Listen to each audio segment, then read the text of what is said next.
Vince, flip it back to you off of Chris is saying, what what advice would you have to somebody that's looking to use Modernize's services? Let's just say whether they're a smaller company or or a massive company.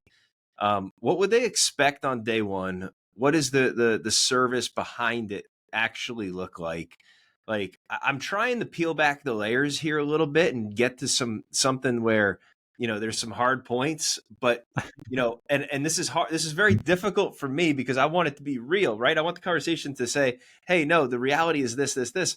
But honestly, what keeps happening every time I talk to customers of Chris's and Modernize is it's like, no, it really is good as so long as you have the system in place to retain it. And then they have some additional products that they're starting to bring forward with different calls and things like that Chris can tell you on a different call, but making your life kind of meeting you where you are a little bit easier. But from your perspective, Vince, if somebody were to call you up, you'd see them at a restaurant and they say, "Oh, you use Modernize." What would you tell them to expect? What would you tell them they have to do on day one, other than the mindset? Take that out. Let's talk physical.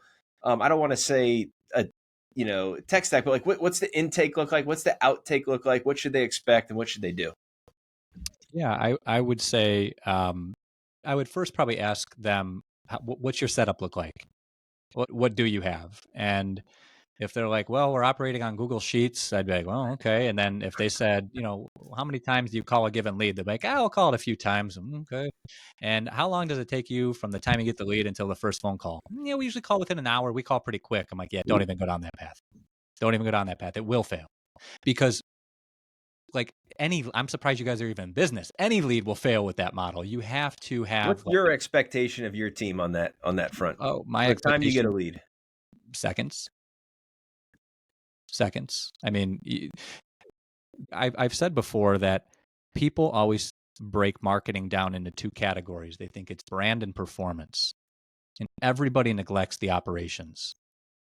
I've seen the biggest companies have some of the worst marketing operations that you would ever imagine, and some of the smallest companies, and that's the typical tech debt. Well, we can't do this for 800 different reasons instead of, well, what if we did, and what's the opportunity cost of us not? So without getting into specifics of go, get this, get that, I would say look at your stats and ask your partners, ask somebody like Chris, how are you sharing data, and send that data to them and say, how does this compare to the other companies in your portfolio?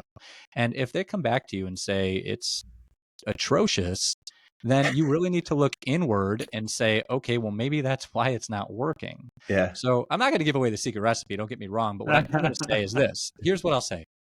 There's no pixie dust. Yeah. There's no black magic. There's no secret sauce. There's no AI. There's none of that. It purely comes down to eating, sleeping, breathing, constant improvement. It doesn't matter if you're at this set rate or that set rate. You should always be trying to get it 10% higher. You should always be putting more onus. Like you need to put as much onus on your own internal organization as you do on your partners. And you need to make sure that you're absolutely the same feedback.